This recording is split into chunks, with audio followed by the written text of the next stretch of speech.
När trollmor har lagt sina 11 små troll och bundit fast dem i Giants, or jötnar, are described in the Norse mythologies as ancient, wise, and a cosmic force.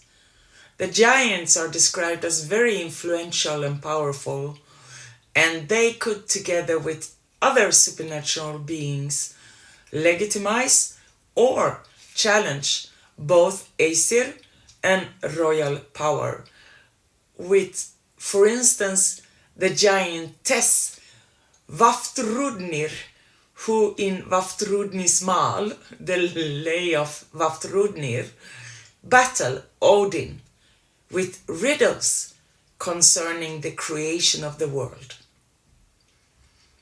Hey you, perfect soul, I am Sophia, PhD sociology and author within self-help, spirituality, fantasy action and sociology. I grew up in southern Sweden, in Småland, lands of small, which was already populated at least 8000 BCE. This land of the small were thriving during Viking Age and rebelled against kings and the church when they during the Dark Middle Ages tried to take control. Småland is abundant of magical forests, and there are many legends about supernatural beings and human encounters, many of which were told to me by my loving and wise grandmother. This rich collections of Scandinavian folklore, I believe, origins from real-life experiences in ancient times, when giants that we meet both in Sumerian tablets and biblical texts migrated from south up to the north. The giants were considered to be very rich of gold, which they loved more than anything else. But despite their enormous wealth, they preferred to walk around in tattered coats.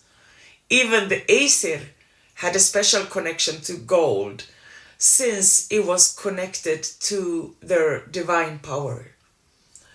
Natural gold in Scandinavia is actually native and formed billions of years ago, when the Baltic Shield was formed. Gold exists both as primary gold in bedrock or quartz veins and as placer gold, washed into rivers and sediments by glaciers, since the last ice age spread gold through glacial movement, which crushed gold-bearing rocks and transported flakes and nuggets into river systems. So gold has always been here naturally, long before humans. But humans in Scandinavia didn't become interested in gold until Bronze Age. In the Stone Age, before 1700 BCE, gold was very rare, but in the Bronze Age, it appears suddenly as attractive objects in Scandinavia. That gold was not native, though, but mainly imported from Central Europe. So even though gold has always been present in Scandinavia, it didn't become culturally and economically important until influences coming from the rest of Europe.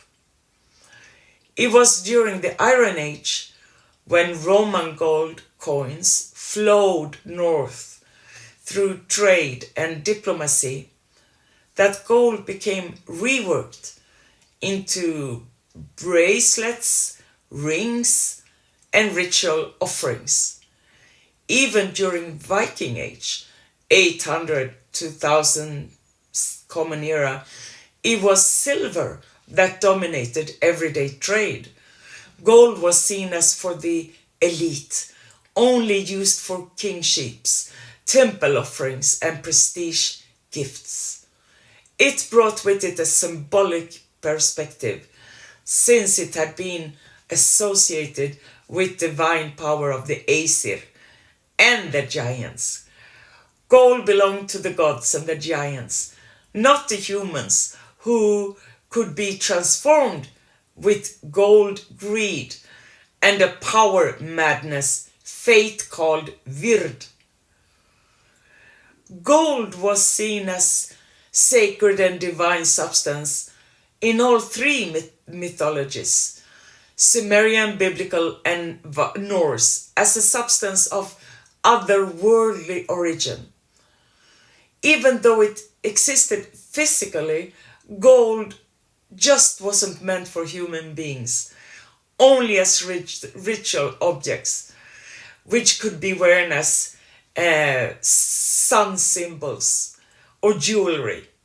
Gold was for the gods.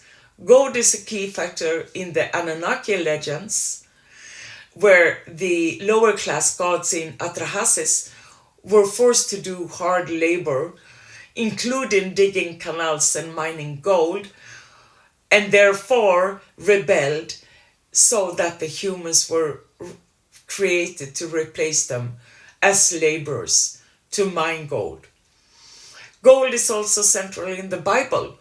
The tabernacle, the Ark of the Covenant, and the menorah, as well as the priest garments and the temples, were designed with sacred gold.